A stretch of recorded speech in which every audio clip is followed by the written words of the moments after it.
संपूर्ण महाराष्ट्राला हादरवून टाकणारी पुण्यामध्ये घटना काही दिवसांपूर्वी घडली। अश्विनी हगवणे हे प्रकरण प्रत्येक महाराष्ट्रातल्या एका लहान मुलापासून थोरा मोठ्यांपर्यंतच्या माणसांना देखील आता ते समजलेलं आहे।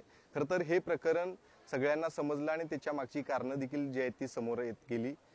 एका लग्नाची खरं तर ही गोष्ट होती आणि त्या लग्नानंतर एका मुलगीला आपलं जीवन संपवावं लागतं याची कारणं देखील सगळ्यांनी पाहिलेली आहेत।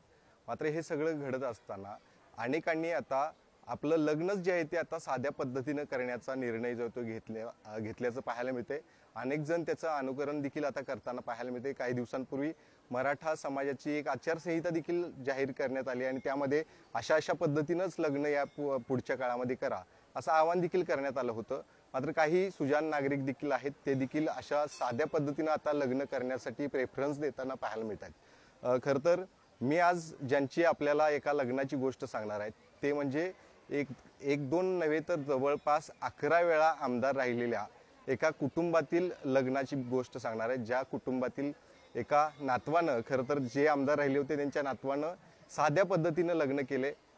केवळ 5-7 लोक परिवारातले दोन्ही बाजूच्या होते आणि कोर्ट मॅरेज सुरुवातीला केलं आणि काही घरच्याच परिवारातील लोकांसोबत त्यांनी लग्न केले। खरं तर ही सगळी कल्पना त्यांच्या मनामध्ये का आली आणि हे अशा पद्धतीनेच लग्न करण्याचं त्यांचा निश्चय का होता या सगळ्याच प्रश्नांची उत्तर आपण त्यांच्याकडून जाणून घेणार आहोत। आपल्यासोबत अनिकेत देशमुख आहेत आणि आस्था देशमुख। खरं तर तुमच्या सगळ्यांचंच खरं तर अभिनंदन परिवाराचं आणि खरं तर तुम्हा दोघांचंही अभिनंदन। तुम्ही एवढ्या साध्या पद्धतीने लग्न करण्याचा निर्णय घेतला, काय हे सुची? एकतर तब्बल आत्ताच तुम्ही सांगितल्याप्रमाणे आमच्या आजोबांच्या जी काही निवडणुका झाल्या तब्बल 11 वेळा त्यांनी विधानसभेमध्ये जाण्याचा मान पटकवलेला आहे।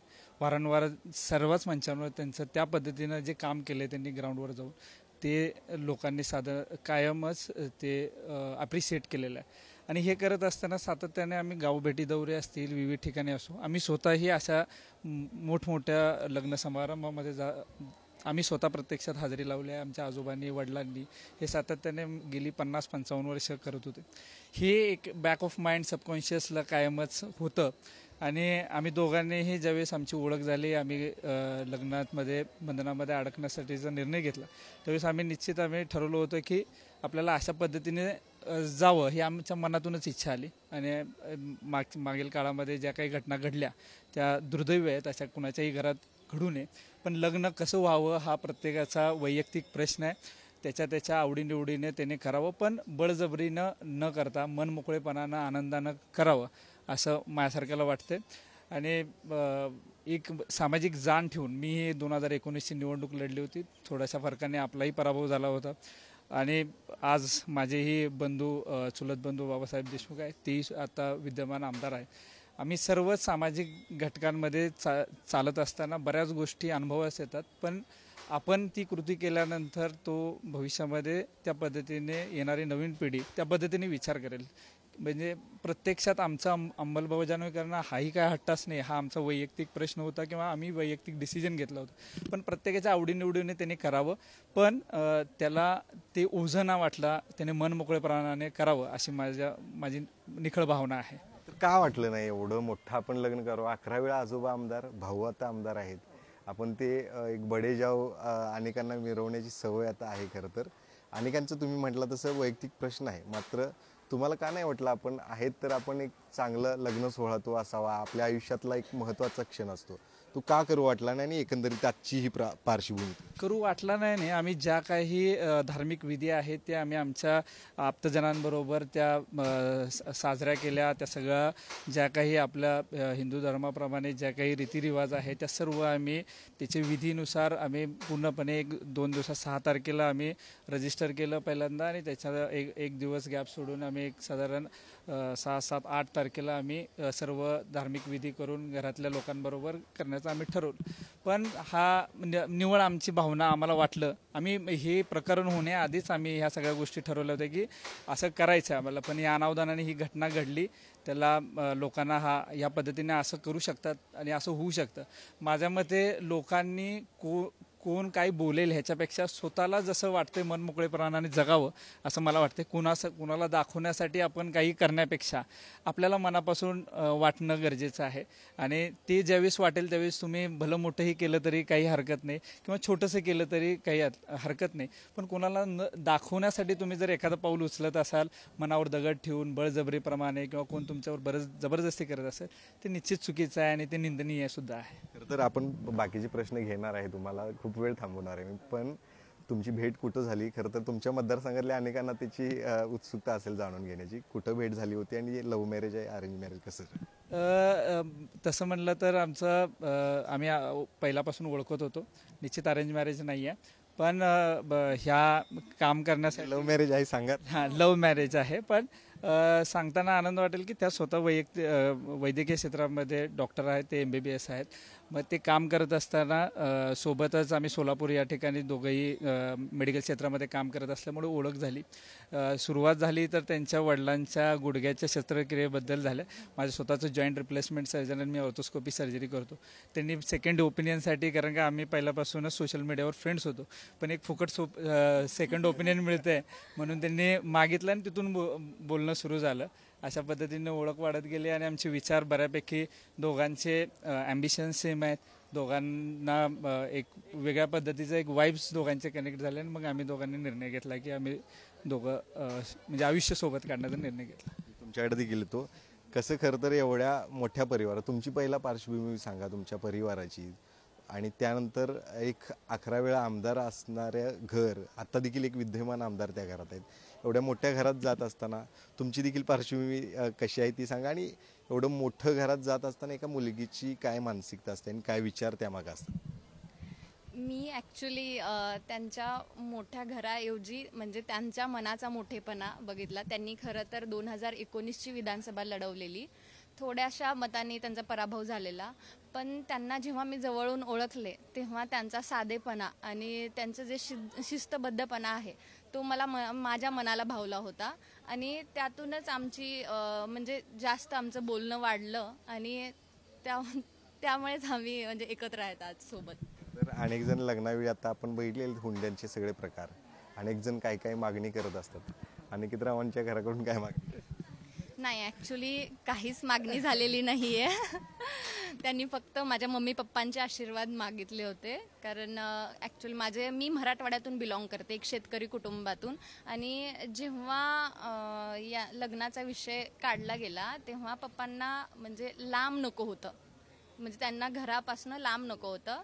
पण जेव्हा यांनी मागणी घातली तेव्हा फक्त त्यांनी आशीर्वाद मागितले त्यांचे आणि पप्पांनी ते पूर्ण मनाने स्वीकार केले. एकटे झाले होते मागणी घालण्यासाठी? काय नाही, ॲक्च्युली हो, एकटेच आले होते. त्यांनी तेव्हा त्यांचा बडेजावपणा नाही केला आणि त्यांनी त्यांची ओळख म्हणजे 11 वेळेस आमदार राहिलेल्या गणपतराव देशमुख अशी नाही न सांगता फक्त स्वतः doctor Aniket Deshmukh, ortho surgeon आणि fellowship in joint replacement surgery अशीच सांगितले. काय वडिलांचं काय रिप्लाय होते आणि काय नेमकं पुढचं तुमचं बोललं? आता हे खूप खूप मोठी स्टोरी आहे, पण झालं आमच्या मनाप्रमाणे झालं. खरं तर आपण हे सगळं प्रकरण जोडतोय ह्या सगळ्या तुमच्या विवाहाला, याचं कारण देखील हेच आहे की समाजामध्ये कशा पद्धतीनं सगळं आत्ताचं वातावरण सुरू आहे आणि त्यामध्ये आपण एक वेगळी दिशा देतोय. आपल्याला प्रत्येक वेळी बडेजाव करायचीच गरज आहे असं अजिबात नाही आहे. त्याचंच उदाहरण तुम्ही घालून दिलेलं आहे. खरं तर आपल्या ह्या लग्नावेळी अनेक जण मागणी करत असतात. खरं तर फॉर्च्युनर सारख्या गोष्टी आपण बघितलेल्या, त्या फॉर्च्युनरला देखील बदनाम करून टाकले. कसं एकंदरीत हे सगळं प्रकरण तुम्ही बघता? हुंडा घेणं हे निश्चितच गैरवर्तन आहे, चुकीचं आहे. ह्या सगळ्या गोष्टी कुठंतरी थांबल्या गेल्या पाहिजेत. आणि आजही न कळत ग्रामीण भागामध्ये मुलींच्या वडिलांवर जबरदस्ती करून ह्या सगळ्या गोष्टी केल्या जातात. हे दुर्दैवी बाब आहे. आज 21व्या शतकामध्ये अशा गोष्टी व्हायला नाही पाहिजेत. मुली शिकलेल्या आहेत, मुलंही शिकलेले आहेत आणि मुलींच्या शिक्षणाचा त्याही घराला वापर होणार आहे आणि ह्या घराला त्याचं युटिलायझेशन होणार आहे. सो त्याला एक चांगल्या तऱ्हेने आपण बघितलं गेलं पाहिजे. त्या जुन्या परंपरा आणि ह्याच्यातून आता आपण एक चांगला विचार घेऊनच आता 21व्या शतकामध्ये आपण विचार केला गेला पाहिजे असं मला वाटतं. आणि मी पहिलाही म्हणलं की हा सगळा वैयक्तिक प्रश्न आहे की कुणी किती खर्च करावा, पण ते मनमोकळेपणाने व्हावा ही माझी रास्त अपेक्षा आहे. म्हणजे की एखाद्याला करायचं आहे, त्याने ठरवलेलंच आहे, तर त्या पद्धतीने त्याने करायला हरकत नाही की नाही असं आता ह्याचं बदनामी झालेली आहे म्हणून करायचाच नाही असाही विषय नाही. त्याने मनमोकळेपणाने करावा असं वाटतं की असं जबरदस्तीने नाव व्हावं. मी एकटेच गेला होता मागणी घालण्यासाठी सांगितलं, काय ते विषय असा होता की आम्ही दोघंही वेगवेगळ्या समाजामधून येत असल्या कारणानं माझे वडील थोडे आजारी असतात, त्यामुळं ते स्वतः वैयक्तिक नाही आले, पण मी माझ्या आईंना आणि वडिलांना ह्याची पूर्ण पार्श्वभूमी सांगितली होती. आणि आता बऱ्यापैकी मी सोशली असल्यामुळे बऱ्यापैकी माझ्या घरातले निर्णय मी म्हणजे आमच्यावर सोपवल्यामुळं बऱ्यापैकी मी एकट्यानेच ह्या सगळ्या गोष्टी केलेल्या. तर आता हे लग्न असं साध्या पद्धतीने केले, त्यानंतर आता कौतुकाचा वर्षा होते. वर्षा म्हणजे अक्षरशः आम्ही पोस्ट देखील पाहिलेले आहेत कालपासून, तर त्या पोस्ट सगळ्या पाहताय आणि आपण जे मोठ्या पद्धतीने लग्न केलं असतं त्यापेक्षाही वेगळा अनुभव वाटतो. खूपच वेगळा म्हणजे आम्ही खूपच फॉर्च्युन आहोत की एकतर ह्या सगळ्या गोष्टी घडत आहेत, तर मला वाटतं की आबासाहेबांचं नावही खूप मोठं आहे त्याच्यामुळेही घडत आहेत. आणि आम्ही ॲक्च्युली ठरवलं होतं की माझी एक लाईफ खूप पब्लिक आहे आणि ही लाईफ मला खूप प्रायव्हेट ठेवायची होती, पण ते तसं न होता जेवढं आम्ही ते खूप छोट्या ह्याच्यामध्ये ठेवायचा प्रयत्न केला, पण पूर्ण महाराष्ट्रच आता आमचं कुटुंब झालं आहे अशी परिस्थिती झाली. आणि खूप खूप चांगल्या पद्धतीने प्रतिसाद आम्हाला ह्या घटनेने दिला की म्हणजे लोक खूप ॲप्रिशिएट केले. आणि काही लोकांचे फोनही आले की आम्ही ह्याच पद्धतीने आमच्या मुलांची लग्न करू. काही मुलांचे आले की आम्ही घरच्यांना ह्या पद्धतीने सांगू. पण जे काही आम्ही केलं ते पूर्णपणे आम्ही आमच्या घरच्यांना विश्वासात घेऊन त्यांच्या आशीर्वादानं आणि सर्व हिंदू धर्माच्या ज्या काही रीतिरिवाज आहेत ते आम्ही पूर्णपणे पार पाडूनच आम्ही हे सगळं केलेलं आहे. समाजामध्ये काम करत असताना आपण एखादी कृती केल्यानंतर अनेक जण त्याचं अनुकरण करत असतात. खरं तर हे तुमच्या कृतीनंतर अनेक जण अनुकरण करतील असंच यातनं म्हणावं लागेल. आणि ते फोन देखील येतात, सांगतायत. त्यामुळं कसं बरं वाटतंय आपल्याला आणि ते बडेजावपेक्षा हे खूप चांगलं केलं असं आता अभिमान वाटतो. नाही, आम्ही दोन्ही गोष्टीने आहे. एक तर आम्हाला आबासाहेबांच्या विचारांचा एवढा परिणाम आमच्या पूर्ण जीवनावर आहे आणि त्याचबरोबर आम्ही दैनंदिन जीवनामध्ये दोघंही वैद्यकीय क्षेत्रामध्ये सर्वच गोष्टींना एवढा जवळून पाहतो की म्हणजे आर्थिक अडचणींपासून त्यांच्या सामाजिक अडचणींपर्यंत दैनंदिन एक डॉक्टर, वकील आणि पोलीस हे प्रत्येकाच्या म्हणजे एक सामान्य माणसाच्या जीवनातले सगळ्या गोष्टी त्यांना अनुभवायला मिळतात. त्यामुळे एक त्याची स्वतःची प्रिन्सिपल्स बनतात, तत्त्व बनतात. म्हणजे एकतर ओव्हरवेल्मिंग आहे, म्हणजे खूपच ओव्हरवेल्मिंग आहे की लोकांनी आम्हाला म्हणजे एवढं प्रेम दिलं. म्हणजे बीडपासून मराठवाडा असेल, विदर्भ असेल, पश्चिम महाराष्ट्रात तर आजोबांमुळं आमची ओळख असल्यामुळं ह्या भागामध्ये तर प्रेम भरपूरच मिळतं. आज म्हणजे हे झाल्यानंतर आम्ही सर्व दर्शनांना पण गेल्यानंतर लोक आम्हाला म्हणजे ते व्हायरल झालेले आहे ह्याच्यावरून पण ओळखतात. सो एवढं प्रेम म्हणजे आज लोकही ओळखायला लागलेत. हा खूप आनंद म्हणजे आम्हाला अनएक्सपेक्टेड होतं, पण महाराष्ट्रानंच आशीर्वाद दिला आहे आणि असं मला वाटतं. म्हणजे प्रश्न विचारेल, जे पोस्ट आता बघताय, एका मुलगीचं अपेक्षा असते की आमदारांच्या घरामध्ये जे एवढ्या वेळा आमदार राहिलेले त्यांचं लग्न खूप थाटामाटात असणार आणि माझंही लग्न तसं होईल असं वाटलं असेलही कधीतरी. पण ते न होता आता अशा पद्धतीनं लग्न झाल्यानंतर खूप मोठ्या प्रमाणात प्रतिसाद जो आहे तो पोस्टच्या माध्यमातून, अभिनंदनाच्या माध्यमातून येतोय. ते किती वेगळं पण दिसतंय आणि ते किती आनंद देणार आहेत. खरं तर ही भावना खरंच खूप आनंददायी आहे आणि मला त्या माध्यमातून फक्त सांगोल्यामधीलच नाही तर महाराष्ट्रामधील पण जनतेचं किती आबासाहेबांवर प्रेम होतं हे पण दिसून आलंय. आणि जेव्हा जेव्हा आम्ही देवदर्शनासाठी जातोय तिथं सगळ्यांचं जे प्रेम, यांच्यासाठी जे प्रेम आहे ते बघून खरंच खूप प्राऊड फील होत आहे की माझा नवरा खरंच खूप चांगल्या पदावर होता आणि पुढेही राहणार आहे. अंबाबाईंनी ज्योतिबाचं दर्शन घेतलं. काय मागणी आता काय? फक्त आमचा संसार आहे तो असा सुखाचा होऊ देत, बस एवढंच मागणं मागितलं. तुम्ही काय सांगाल आता एकंदरीत? आम्ही सर्वच देवांना ही प्रार्थना करतोय की ज्या काही आता घडामोडी घडलेल्या आहेत त्या निश्चितच दुर्दैव आहेत. कुठल्याही म्हणजे ईश्वरच्यांनी प्रार्थना करतो की कुणाच्याही घरामध्ये अशा घटना मुलींवर ज्या घडलेल्या आहेत त्या होऊ नये.